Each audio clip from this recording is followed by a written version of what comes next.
Alright, hey, how's it going? So I thought I would give you a quick 1 to 70 leveling guide just for reference here coming up, because the new season of Diablo 3 is coming up. It's going to be starting in a couple days here on Friday, September the 21st, I believe. So season 15. So I thought I'd just give you some tips and tricks or whatever for leveling a little bit faster. Maybe some of you don't know. There's a lot of guides out there.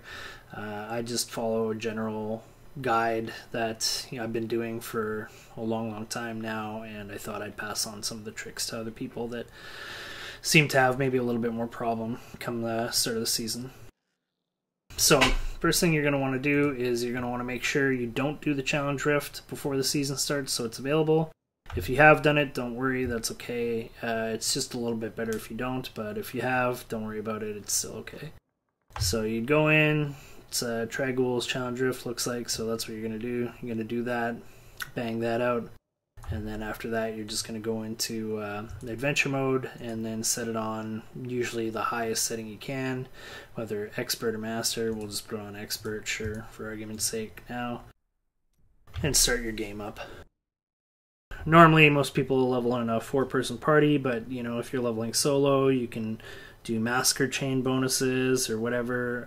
It's a little bit faster, but generally, we're going to follow a guide that gives you the most gear and gold and everything, so that it's just the easiest, I guess, like vaulting off point, like to spring off of. I find leveling in a group a little bit faster and easier. But if you don't have a group, same thing, don't worry, you can still follow the guide, same thing. Hardcore or softcore, doesn't matter. So now that we're in the game, first thing you're going to want to do is check your messages here. There'll be that cash from the challenge rift. You'll claim it to your inventory. Bang, open it up, grab all the rewards. It'll give you gold and death breaths and some other stuff, all those goodies. Some crafting materials, and you're going to want to go and level up your blacksmith to maximum level, which is 12. You should be able to do because it gives you some death breaths and everything, and once you've done that, you're all good. You're good to go. We just want to do this so that we can craft level reduced weapons later on to make things easier for us. You can level up the other ones, but you kind of want to maybe just hold off. The blacksmith's the only thing we're going to need, and we're going to want to save our gold just in case for things like rerolls and whatnot. So we just try and use our resources sparingly. Second thing you're going to want to do, or you can even do before that, is you're going to want to go to your according follower. So because I'm a demon hunter, I'm going to go to the scoundrel. I'm going to check his inventory and skills. I'm going to take his bow and see this one does 7.7. Our main does 3.3, so it gives us a bit of a damage boost. We just throw that other one on the floor. You can do the same. Sorceress, there's a dagger. Templar, there's a javelin or whatever. The spear, and you can just equip whatever. They're going to be more damage than the one you're using. So, because I don't need these, I'm just going to toss them on the ground.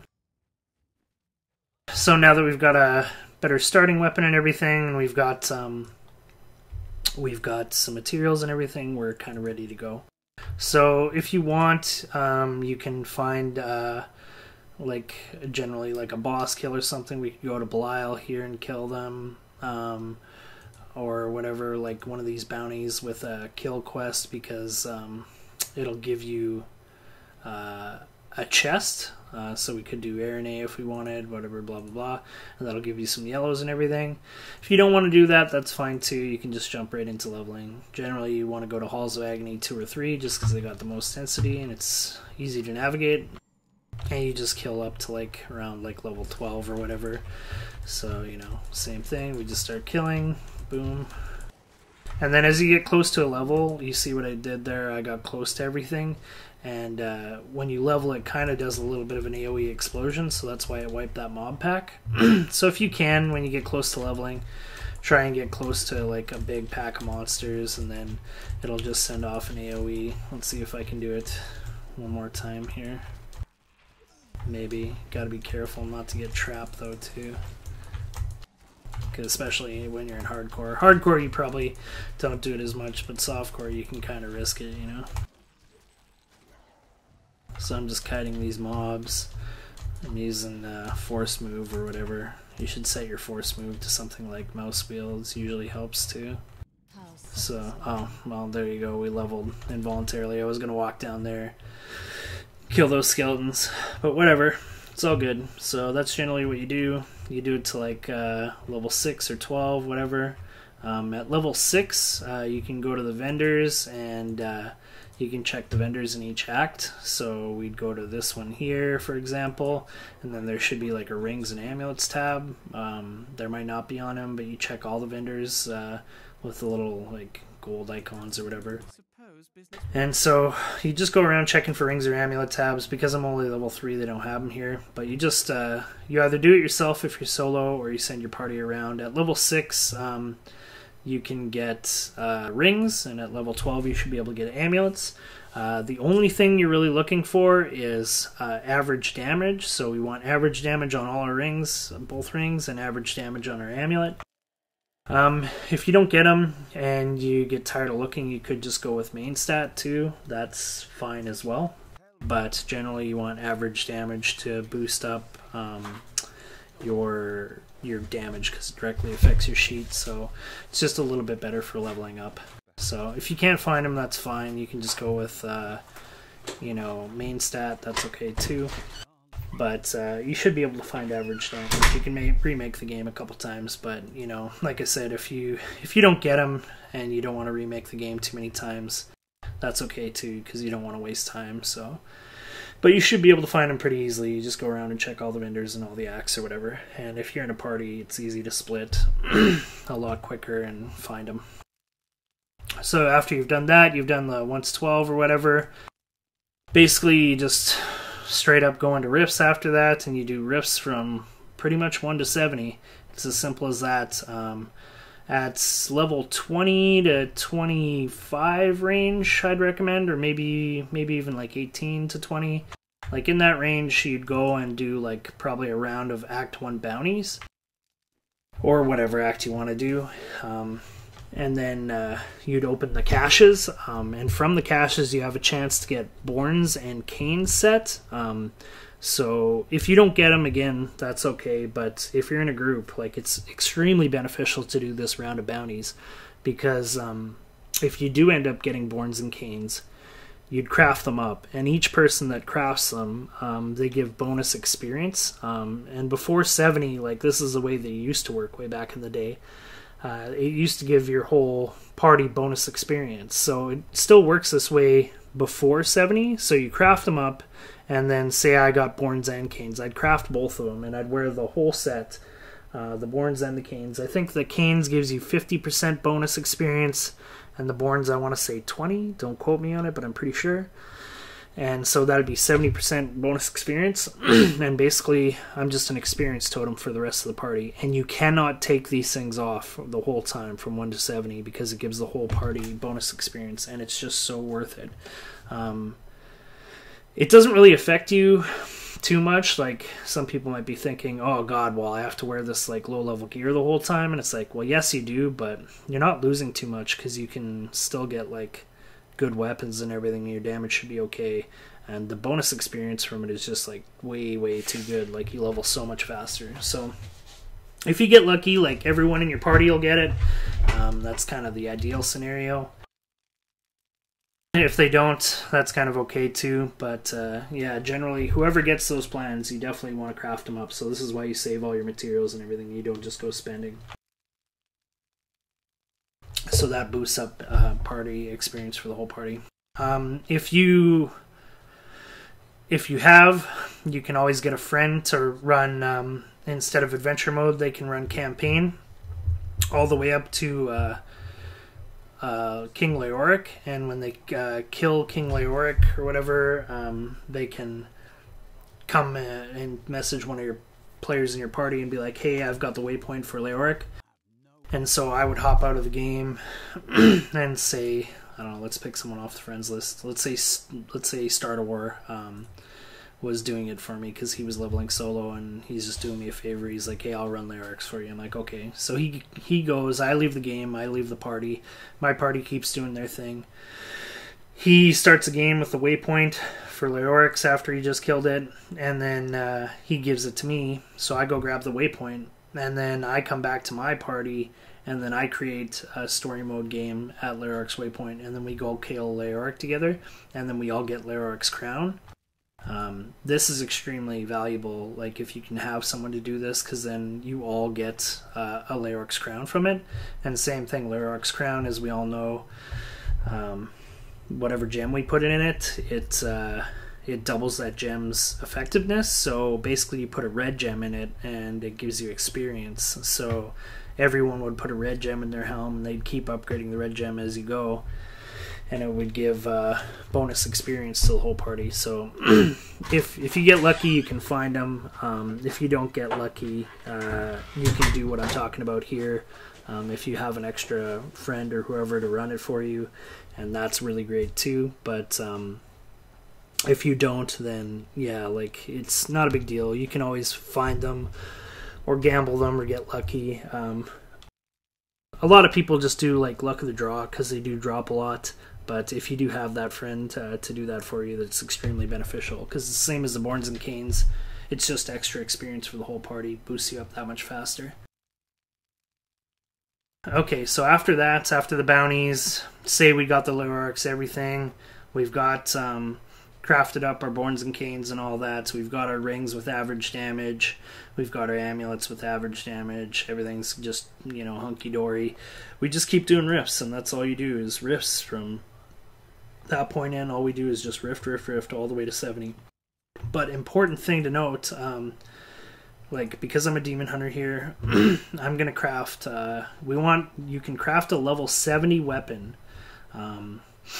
like early on. So as you can see, like I'm only level 3 or whatever, but I'm gonna craft a few level 70 weapons here, and we'll see here. So they all roll. Okay, so here's an example. This one rolled, as you can see, if you look in the bottom right there, required level 43. Now, because it's level 43, you're like, well, we just crafted level 70 weapon. That doesn't make sense. If you look at the secondary, it says level requirement reduced by 27, and it's got a 2 to 30 chance for level requirement reduction. So that means if this had rolled perfectly, you could use a level 70 weapon theoretically at level 40. So that's huge. So this is how people level a lot faster than everyone else. So if you get lucky, you'll just craft one with level requirement on it. But if not, generally you want to look for a socket, ideally. And if you can't get a socket, that's fine. But you want to look at your secondaries here. And this one has discipline and life per kill. So that's no go. Discipline, life per kill, that's no go. Level requirement, okay, we could use this one. Say we didn't get this though. We look at this one, it's got 2.5% chance to slow on hit. So this is what we're looking for. We want a percent chance to do something. Because if you roll the percent chance to do something, I'm not 100%, but I think how it works is like you've got an easier chance of rolling level requirement on it. So let's just re-roll this a couple times and see if that works out. So we're going to use those mats that we saved to try and re-roll this to level requirement reduction. So this is 2 rolls, 3 rolls, 4 rolls. I don't know how many rolls you'll get, but let's see how many it takes us. 5, 6, see on our 6th roll we got it. So that's not too bad. And then we'd have 28 level reduction requirement. So we could use this at 42. So basically we'd be leveling up, and then at level 42 we can be using a level 70 weapon. Like that's pretty huge. So then you just remember, you'd put it in your stash, you know, and then you're like, okay, well at level 42 I just got to remember to come back and get that, or whatever, or if you get lucky, you know, the 43, same thing. Another thing to note is you can actually drop these and other players in your group can use them. So say I'm running with another demon hunter and I got 2 level reductions and they got none, I could be like, hey, listen buddy, like here you can have this one or whatever, and I'll use this one, and they can pick it up and use that. And also like same thing, like if if you were playing with a friend and they didn't get one and you still had some materials, you should be able to craft for them too. So let's see here, just to test it out. I'm gonna make some two-handed axes or whatever. So let's make a couple two-handed axes. So yeah, I rolled some two-handed axes, and you see this one rolled with int, this one rolled with strength. This one actually rolled level requirement, so you know we could drop that for them or whatever. So if you end up getting yours and you know you're playing with a different class person and they want one and you still have some mats, you can also do that and share and help them out. So that's a good thing to note too, and it helps you level faster, obviously, that much faster to 70. So I just disenchanted them because I don't need them. So anyways, that's basically it. For you know, skills and whatnot, you just basically like do whatever you feel like. There are some faster ways, like for Demon Hunter, a good thing to use is chakram, like twin chakrams. I'll just do a quick rundown for Demon Hunter because like that's what I'm going to be playing. So level 20 we'd get chakram, and then first skill rune would be twin chakram. It does 220 damage each. That one's really good to use. We can just use like any generator that does like 7. This one's our base, so it does 4. I like to use turrets, Mark for Death, a companion, and then usually Vault, just for maneuverability.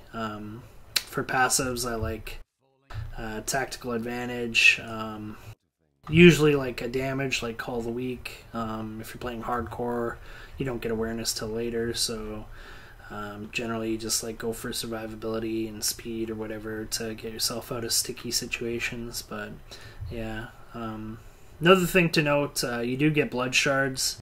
For Demon Hunter, the only reason why I didn't run down it is because the options are kind of sparse for Demon Hunter. For other classes, like doing the challenge rift is extremely important because there are some really good options to gamble right off the bat. So I'll go down some things you can gamble right off the bat with those blood shards at level 1 to maybe again boost you up and get you going a little bit faster. So for Barbarian, you could do the Hoda bracers or like or the other what is it, Stormstrike bracers I think or whatever. And you could get them pretty early on. For Crusader, you could go with maybe shields or something, and then like maybe get I don't know, I think a Denial or a Guard of Johanna. For Demon Hunter, the only real option, you could get like Hellcat's Waistguard for like early grenades type build. Not really that great. I'd probably recommend just saving the blood shards and maybe get lucky later on, trying to gamble a quiver for like a Dead Man's or Spines of Seething Hatred. I think would be your best bet. Monk is really good. You could gamble Rivera Dancers for Lashing Tail Kick right off the start, or you could save them and you could try and get bracers, and you could go for a Gungdo gear or something. Necromancer, right off the bat, again, same thing, like, you might not get it, but Circle of Neluge Eval, the Mage Ring, so it's really strong, and I think you have a decent chance of getting it at 1, so you could do that. Witch Doctor, not really much. You could go for, I think, the Mojo, the Gazing Demise, and then Wizard, I think it's just the Manald Heal Ring, and that adds the lightning proc or whatever, the damage, so that's really good for leveling. So those are some options you can use, spend your blood shards on, but like I said, if you're going to start Demon Hunter like me, you'd probably just save your shards. You could go for the Hellcat's Waistguard if you want to do some grenades, but I usually almost never use grenades leveling. I use like Twin Chakram and like Hungering Arrow with like the 7 Hatred one. Like, I don't remember which one that is, the fire one I think. And then usually turrets, like Spitfire turret or something for more damage, Mark for Death, and then like a companion and Vault or whatever, something like that, you know. it's around that. And then yeah, that's about your best options. And then usually I just gamble my shards on quivers, trying to get a dead man's, getting lucky, or spines of seething hatred. So yeah, that's a quick rundown basically, and then you do that 1 to 70, and then once you're 70, you start doing your season's journey stuff. You get your sets, and then you just start doing rifts and greater rifts. Usually 1 for 1. You do like 1 rift, get some keys, immediately go into a greater to spend that off and get your gems up, because it's kind of a direct correlation. It's like you do a rift, and then you do the greater rift for experience. Gives you some Paragon points, as well as it gets your gems up at the same time. So it's just kind of like it's kind of a chain reaction effect, like if you start stacking keys, it's not really smart. You like, a lot of people are like, oh well, I'll get a bunch of keys first. Well, I mean, that's good, but if you think about it this way, like, you could do the rift and then a greater rift, and your power is just increasing because you're getting more Paragon points when you're in greater rifts, and you're getting more gem levels. Like, so this all affects your damage, which makes you able to do these rifts to stack keys faster. So generally you don't want to hoard keys and stuff. A lot of people make that mistake, and they just kind of hoard keys and everything, and like, this isn't smart. It's usually the best way to do it, but to each their own. This is just like some guidelines or whatever to help out for leveling a bit faster. If you're doing it solo, like I said, there's a couple other options. You could do a chain or a massacre bonus thing, and like what that would be is, say you're playing solo, you can just go to somewhere like Fields of Misery, and we could start doing it. It's usually easier to do it with like a ranged character, like a Demon Hunter or a Witch Doctor or something like that. Just note, and we'll start killing stuff. So you see here, it's like boom, we kill 1. Kill 2, 3. 1 second here. It should start up soon, I think.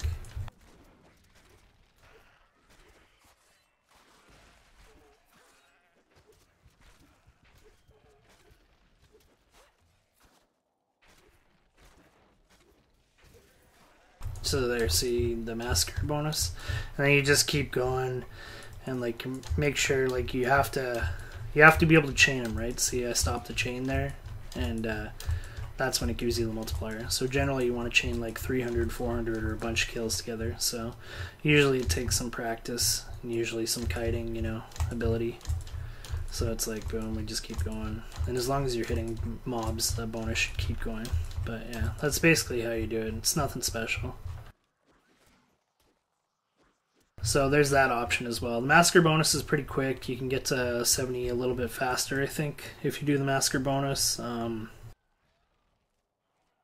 But this way also, you're not going to get as much gear because you have higher % chance for gear, and gold, and other things in rifts. So I generally stick to the rifts one, especially because it's usually better in group.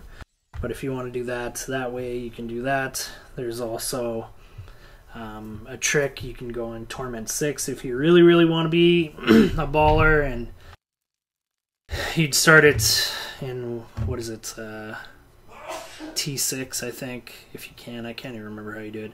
And then you go to like the Halls of Agony, and then you can change things into, like, there's usually cleaver blades, and you'd move the mobs into that, so you can do it that way.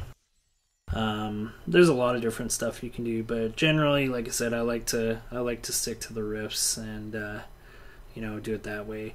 You do the rifts, you do the rings, you do the amulets with the average damage, you do the bounties, you do the Borns and Canes, and then you do the level damage or level reduction weapon and everything, and you just follow that guidelines like that. You take your follower's weapon off the bat, and boom, there you go. Do the Halls of Agony, and then you go into rifts, and you do that one little thing of bounties, and you're off to the races. So hopefully these little tips and tricks help you guys out. If you already know this, then that's cool. If you didn't, then well, hopefully, like I said, it gets you to 70 a little bit quicker in the new season. So enjoy season 15. I'll be streaming. If you want to check me out, twitch.tv/untamedgirth. I'll put it in the comments there too, and yeah, good luck on the new season 15 coming up, people. We'll see you around.